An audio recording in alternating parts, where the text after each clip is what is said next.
Hi, welcome to Denver Sports TV. I'm your host, Michelle Bundy, along with co-host Greg Rashid. The real sports authority in your hearts. In your Okay, sure, whatever. Interesting week this week. The Raiders are in town Monday night. Pretty Raider exciting. Nation. That's right, Raider Nation. Commitment to excellence. The Raiders are in town. Excellence, is that what they call it? That's right. That's what they're calling it. 4-4, but they still have their commitment to excellence. Well, it's been a little shady these last couple of weeks. The Broncos have done pretty well, and the Raiders, on the other hand, have lost four in a row. As I'm sure you've all heard, last week, interesting game against the 49ers, both up there in the Bay Area, big rivalries, great game to watch. I myself am a 49ers fan, and watching that Raiders defense, I thought they were slipping a little bit. I saw Romo, believe it or not, miss a big goal line tackle. Well, Romo's, 35 years old, 36 years old now, and he can't do it forever. That's one reason why he's not with the Broncos anymore, because they wanted Ian Gold in there now, who is faster, one of the best linebackers to come around in a number of years. Right, and you know, you can't really blame Shanahan. Even though Romo's did so much for the team, when you get somebody like Ian, you have to give him a chance. You have to get him on the field. That's right. That's the thing, and that's what's going on, and that's why the Broncos, I hate to say it, even though I thought they would be 6-10, are 6-2 right now. Right on track for what I predicted. Why don't we actually go down to the locker room and listen to some of the guys talking about Romo, their former teammate, and just see what they have to say, some of their thoughts are. Why don't we start off with Keith Burns? No, not at all. I mean, Romo's going to be Romo. I mean, like I say, I mean, you know, he has a job to do, and whatever it takes for him to get his team fired up, you know, he has to do it. And I think if, you know, whatever he said in the preseason, he said it, you know, and now, you know, everything's going to come to a head come Monday night. So, you know, if you could talk it, you could back it up. So we expect that out of him. And like I say, our offense will be prepared, and our defense, sure enough, will be prepared. When he left linebacking core, everyone wasn't sure how you guys would respond, but it seems like Al and those guys stepped up and that missed the beat. Yeah, we're doing all right as far as linebackers go. I mean, you know, like I say, sure, you can't substitute the experience that Romo brought to us. I mean, and we, as the young linebackers, you know, we felt that, you know, we couldn't replace that. But he's gone, and we took it upon ourselves to let everybody have a voice in that linebacker room now, and everybody knows that after every game, everybody has to bring something to the table, so everybody wants to know what the next person did, and that's how we watch our back from there. I mean, the chemistry's there from on and off the field, and I think that carries on the field, and it benefits us, you know, when we get in tight situations, we can kind of feed off of each other. Yeah, right, whatever. Wait a minute, what are you doing? No. No Raiders hats allowed on this set. I'm sorry, I don't care. You Raider fans out there, you heard that. That was Michelle, that wasn't me. There are a lot of Raider fans in Denver. I know that for a fact. You know what, I'm sure there are, but we don't cover the Raiders. We cover the Broncos, so if you want to come in with a Broncos hat, then you can do that. It's all good. Oh, okay. But, you know, as you heard Keith just say, Romo's going to be Romo. And, that's right. You know, but the one thing that I liked what he said is you can't substitute for experience. You just can't. And they got a bunch of the young guys on there, but they're taking their turn. They're learning as a group, and just each one having to step up. So that's what they're doing to substitute experience. And I think so far it's worked. It has worked. You know, one of the guys that has really stepped up in Romo's absence has been Bertrand Berry. He started out a little slow and, you know, kind of wasn't getting the numbers, the sacks. But at this point in time, he's second only to Trevor Pryce as far as sacks are concerned. So let's go down to Bertrand and just see what he has to say. Michelle Bundy for Take It to the House, sitting here with Bertrand Berry, who, besides Trevor Pryce, is leading the Broncos in sacks. And after we talked to him last time, he hadn't had any. So Bertrand, what happened? What's up? I think I just had a new motivation. I really just got tired of people calling me out, basically, and I just wanted to go out and just prove that I could get to the quarterback and I could be a major contributor to this team, even if it's a limited role. You know, I just went out there and just started having fun. I think I was too worried about it before, and just relaxed. Just relaxed and just went out there and just did what I knew how to do. Great. Okay, that's all we needed from Bertrand for this week. Make sure you catch him against the Raiders. I would ask you about the Raiders, but I don't want to get you in trouble. As you're seeing with the Raiders, in all seriousness, I think age is beginning to catch up with this team. And what I saw Sunday when they played San Francisco, even though it went into overtime, the second overtime game in 3 weeks, they looked a little tired out there, both offensively and defensively. You have that many overtime games, you're going to get tired. You know, some of the guys actually are young enough to have experienced these players on the Oakland team as fans. They grew up watching them, they idolized them. Why don't we go down to the locker room and listen to some of those guys and see what they thought about the Jerry Rices and the rest of the team? I idolized Jerry when I was younger, so, you know, it's always fun to play up against somebody you idolize. You know, it's just going to be a game, you know. I'm not going to say anything bad about him. I like what he do on the field. You know, he's the 18th year in the league, and he's still making plays, and his people still can't stop him. So, you know, I'm just going to have fun and try to make plays. Yeah, I grew up admiring him, but when we get on that field, you know, it's going to be different. They're going to be the enemy. And after the game, you know, I'll be back to a wildest Jerry Rice. But during the game, you know, just we got to get after him. I don't think you can shut him down. Just think you just have to contain him. You know, two of the best receivers that ever played the game. You know, and they're on the same team. You know, so I mean, I don't think you can shut them down if anybody ever have. You know, so just got there, like I said, just try to contain those guys. You know, one of the guys that's going to contribute quite a bit to this Monday night game is going to be Deltha O'Neal. Having to cover the Jerry Rices, a cornerback's a very important position. And asking him about his performance so far this year, he said that only 4 out of the 8 games that he's played, he would consider himself consistent, which was interesting, I thought. Which really surprises me, because I think he's actually playing better than he played last year when he was All-Pro. Right. So, you know, it'll be great if he can do that again, if he can get the All-Pro. But, you know, that's just, that you never know how that's going to work, who's going to get it and who's not. But let's take it down to Deltha. I'll say 4 out of the 8 games probably, yeah. You know, I felt, you know, I'm real hard on myself, so I'm going to criticize myself a lot. And, you know, I don't think I'm where I'm at now. I don't think I'm not comfortable at all. You know, I want to be the best, and in order to be the best, you got to do more. And my habits got to be better. You know, with the Raiders losing 4, you know, some of the guys think that they have their backs against the wall, which can or can't be a dangerous thing. If the players are going in thinking that, hey, you know, the Raiders really are going to come in here and have something to prove, then we better step up our game versus, you know, they've lost 4. They'll come into our house and we'll just take care of them. But, you know, some of the guys are saying they've lost 4 and their backs are basically against the wall. And this could or could not determine whether they're even going to make the playoffs. This game could effectively end their season. And 2 other guys talking about that are Scotty Montgomery and Lionel Dalton. Let's go down to Lionel. I doubt that, sir. I think these guys are desperate. You know, they have a lot of veterans on their team, and they lost 4 in a row, and if they lose another one, it can be probably end of their playoff or Super Bowl run. So I think we're going to see the best Oakland team you've seen this year, and this game right here is going to be like a playoff mentality type game. So it really makes them that much more dangerous coming in here almost like a little bit wounded. It's nothing worse than a desperate team. You never know. Like when we played the Ravens, they were desperate. And those guys, they have a lot of big-name guys. They have something to prove. And you have big-time players like Jerry Rice and Tim Brown that can make big plays. So we definitely going to have our cards cut out for it this week. But we're looking forward for the challenge. Now, it's your first year here. We make a big deal about the Bronco-Raider rivalry. Yeah. For you, is it any big deal? Of course it's a big deal because it's a big game. You know, it's a conference game, and you want to win all your conference games. And plus it's Oakland, and you know the most is going to be a little higher, and it's one of those games you live to play for. I mean, you know, anytime you lose 4 games, the only thing you can think about the whole week is winning, and the only thing that erases defeat is a win.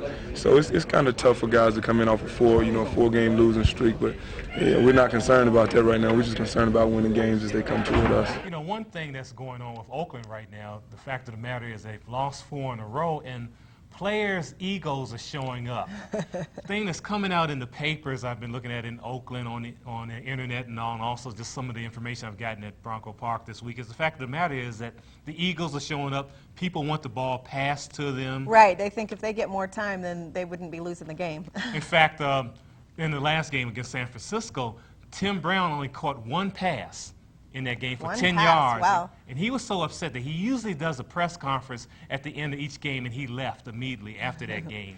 They're very upset. At the beginning of the year, if you remember, they were passing the ball more than any team in the league. And all of a sudden, the media came out and said that they should run the ball also, and they've been running it the last 4 games, and have So lost. the media dictated what they should do. Well, that's what not a that's what good the thing. players are saying, but in actuality, the coach. That's what I was going to say. I've never seen the media I know, determine who gets the ball and who gets to do what with it. If so, hey, But I'm liking this job. Oh yeah, I we can could be- dictate anything. I could be a a couch coach. That's right, Not you know. quarterback, a backseat driver. I'll be a backseat coach. Woohoo. In fact, their wide receiver, the other Jerry Porter, has come out and said that we need to pass the ball again. And it worked for him, but I think also the factor, too, is that the team is a little old and it's catching up to them. But you know what? That's the thing with old. If they're not doing well, they're going to say, oh, the team's old, and it's because they're old. But if they're doing great, wow, these guys keep in such great shape off the season. Right. This is why they're so wonderful. And that just always happens. It does. You know, coming from Utah, that's what they used to say about Karl Malone all the time. If he did, you know, if he had a good night, it was like, he's the best there's ever been. He had a bad night, oh, he's old. But and also the other thing is, too, you got to keep in mind that they have a new coach, Bill Callahan. A lot of people don't even know the name of the coach, but it's Bill Callahan. I believe it was his first time ever coaching, right? It's his As first a head coach? head coaching job. Period. Period. I'm not just Which talking about is the NFL. amazing. I'm saying Right, period. right. College, everywhere. He has never been a head coach anyway. He's always been assistant, coordinator, and dealing with an Al Davis, it's difficult. Well, and not only does he have an Al Davis, but then he has all these veterans that do have these egos. Right. So he's got to deal with the egos and Al. You know, Romo, one of the guys obviously with an ego, talking to Ian Gold earlier in the locker room, asked him, you know, how he felt about Romo, how, you know, he characterized Romo. And he said that Romo was actually a cool guy, but once he steps on that field, he's a different creature. And he likes to intimidate people and try to get in their heads and just, you know, make it more of a head game as well as a physical game. So why don't we take it down to Ian and listen to him talk about Romo? To be honest, I don't know. I mean, Bill was a cool guy off the field, you know, but on the field he turns into a whole new, you know, creature. And, you know, I've never played against him, thank God. But, you know, so this will be the first time. But you either love him or hate him. I mean, that's what everybody says. One of the guys that said he wouldn't be intimidated by Romo is rookie Clinton Portis. And Clinton's kind of said a few things about some of the big guys he's going to be going up against over the last couple weeks, Baltimore being the big one. He said all that about Ray Lewis, and then didn't quite have a good game. Ray was not happy with what he said. So, but this time, I think Portis has learned. He just basically said, no, he's not going to be intimidated. Why don't we go down to him and listen to him talk about this upcoming game? Ain't worrying about being intimidated, man. I mean, the game gonna be played. If it was intimidation, why play? I don't know how a man can talk you out of your game or have you scared to run at him. He got to do the same thing either way it going. That's make the play, make a tackle. So that's what he'll be doing. I done watched Bill Romanowski play numerous of times, but there's no big talk about Romanowski. I think he's going to come in, and it's going to be exciting to see him back in Denver. He's going to come in with his A game, and you just got to be alert. Ashley Lally has a great place to go home to for a bye week in the middle of the winter time, like it was so cold. He went back to Hawaii. Oh, he's so lucky. My goodness. That's the place to go when you have your bye week and want to get away for a minute. That's where I would want to go, is to Hawaii. That's, you know, how can you ask for anything better? Let's take it down to Ashley. Oh, it's good. I got to actually go back home to Hawaii, you know, got to get rid of the snow and everything, you know, so it was cool. It got us relaxed and just a refreshing, you know, some refreshing little time off. Did you guys feel pretty crisp today at practice? I mean, just in terms of the execution and all that? Oh, yeah, definitely during that. In terms of the execution, we felt really good. You know, we just a little winded at times, so coach got us out there and we ran a couple wind sprints or whatever, but we're gonna be ready. We're their rivals, you know, and they're gonna come in here and they're gonna try to beat us at home, and they're gonna bring us their best shot. So. What do you think is their mindset, having lost 4 in a row? Many of those games have been very close, though. They could easily be 6-2 as well. Exactly. So their backs are gonna be against the wall, and they need this win. So they're gonna be scrapping, you know. As you heard Ashley say, the Raiders have their backs against the wall, and I believe that too. So they're going to come out, and it's going to be quite a fight. Keith Washington is another one of the players that we talked to about the Raiders and just how he felt the game was going to go. And he said, you know, we really don't have anything to prove. We're not out there trying to get back at Romo like you hear in the press, what everybody's been saying, oh, this is a big thing because of Romo. He's like, no, all we have to do is go out there and win the game. We're not out there trying to prove anything. Let's go down to Keith. You know, with them losing 4 straight, I mean, of course he's gonna, you know, come in his former team's house and he has something to prove. I mean, every player would look at it that way. But, you know, as far as our team, all we're concerned about is winning the ball game. It's not about avenging anything or trying to prove a point to anybody. The only thing we're trying to prove to ourselves is we can win, and that's what we're looking forward to going out. I mean, we've had a bye week. Mike has been very kind to, you know, give us quite a few days off, and you know, our bodies are well rested. So it's time for us to go back to work for the second half. We're at the midway point of the season, as you know. Broncos 6-2, but as Shanahan says in this clip, doesn't mean it doesn't matter. You're midway through the season, so that's all it is. So let's go to Shanahan. Do you worry at all about them having the time to reflect on where they are, or losing focus at all? We don't. I don't even think about that, to be honest with you. And you can't. You know, if you played in this league, or if you've been in this league long enough, you know that it doesn't mean anything when you're at the midway point. It's where you finish. I think our football team knows what type of teams we're going against, what type of teams we've played, and we just got to focus on the Raiders. If we focus on anything else, good things won't happen.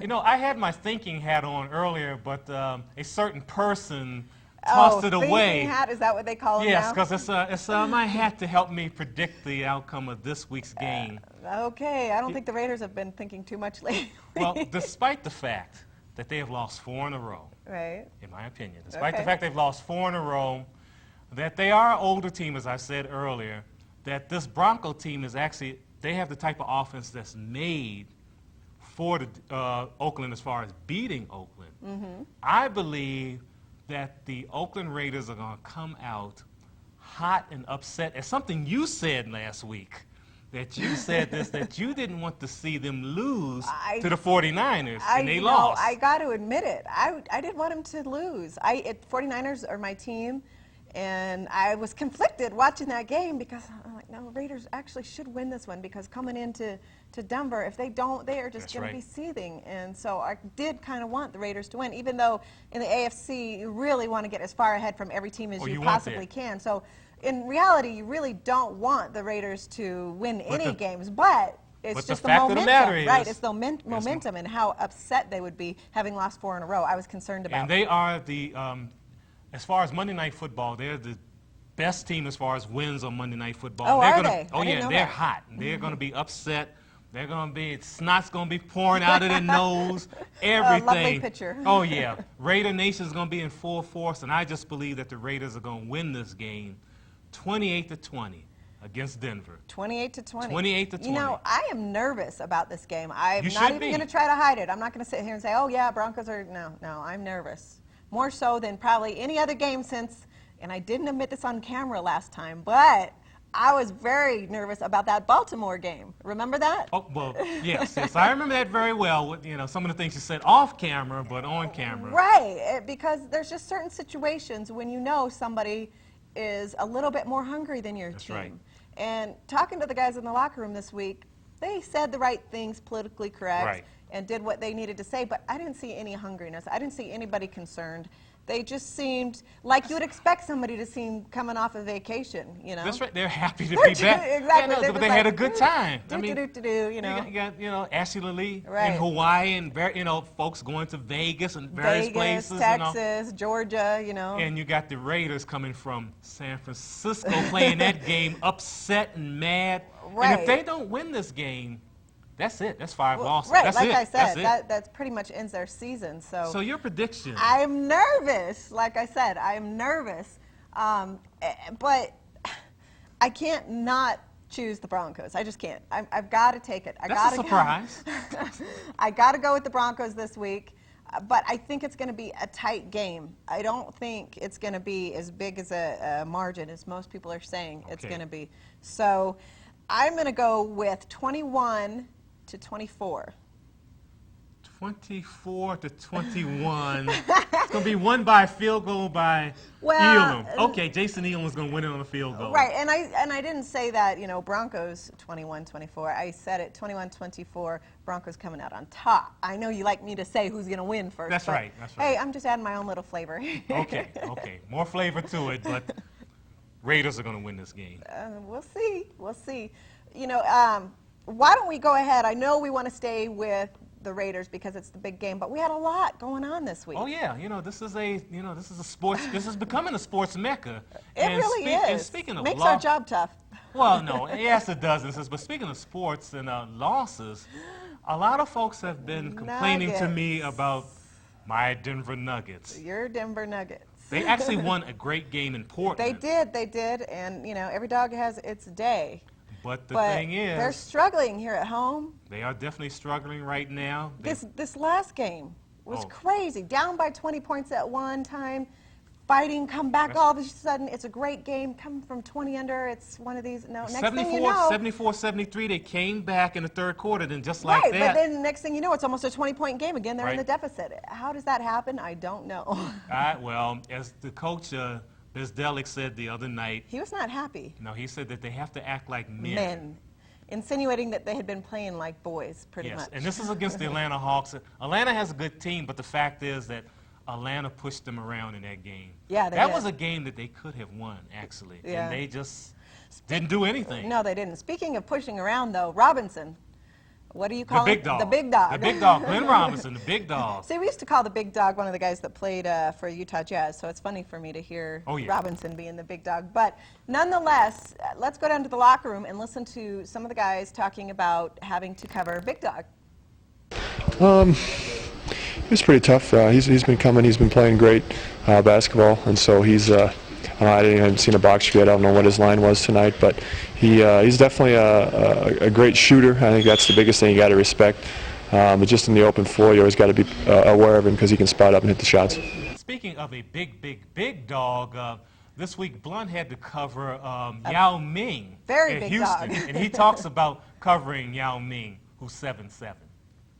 He's young, but I think right now he's just got to get a chance to get into the pro system. He has to find his niche with the team. So go out and support the Nuggets. I mean, they are struggling, but their slogan is the hardest working team in basketball. And that's not James Brown, but that's what they are, the hardest. That's what they're saying they are, the hardest working team. Right, in basketball. One of the hardest working fans, on the other hand, game in and game out, is Vicky Ray. Yes, you may see her out there with her signs. She is a loyal fan. We had the opportunity to talk to her this week. Yeah, we ran into her, believe it or not, at the Colorado Crush. She got her season tickets and was there for the signing. Let's go down to Vicky Ray and talk to her, seeing how she's the #1 Nuggets fan.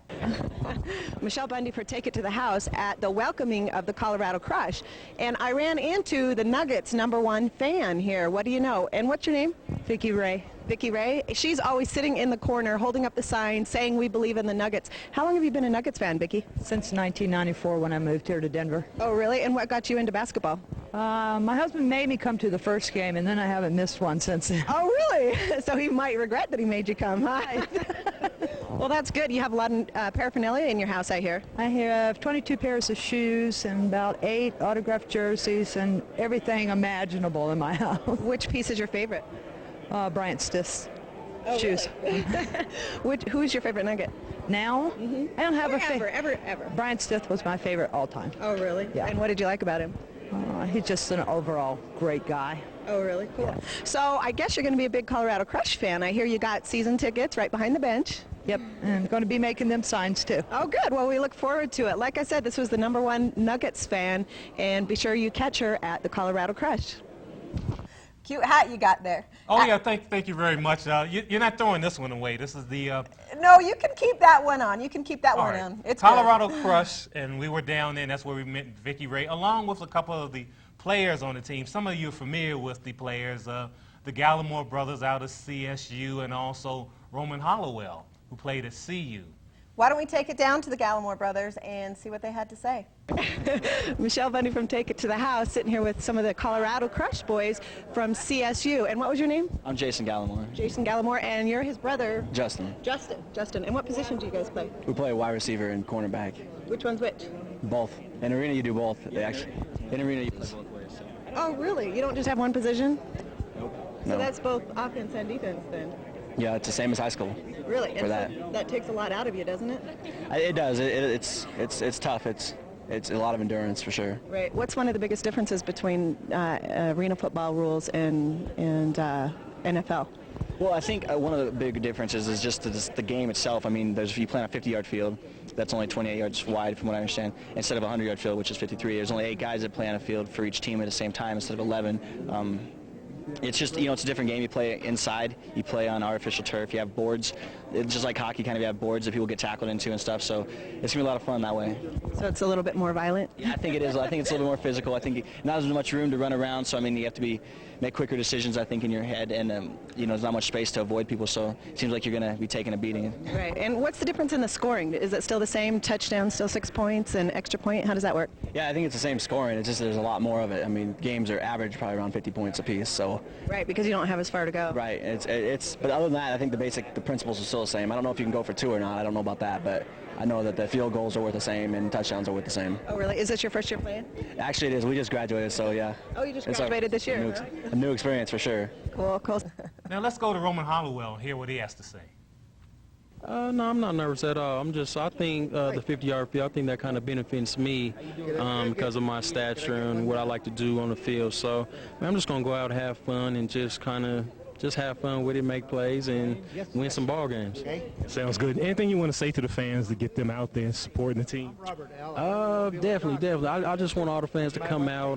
The team's going to be real exciting. We have some good players, good talent on the team, good coaching staff also. So, I mean, come out. The game's exciting. I think in a couple of years, the arena ball's going to probably be the main game. So, I mean, fans come cheer us on, and we'll give you a show. Another team that's struggling this year so far, and I hate to even say this because it just doesn't even sound right, is the Avs.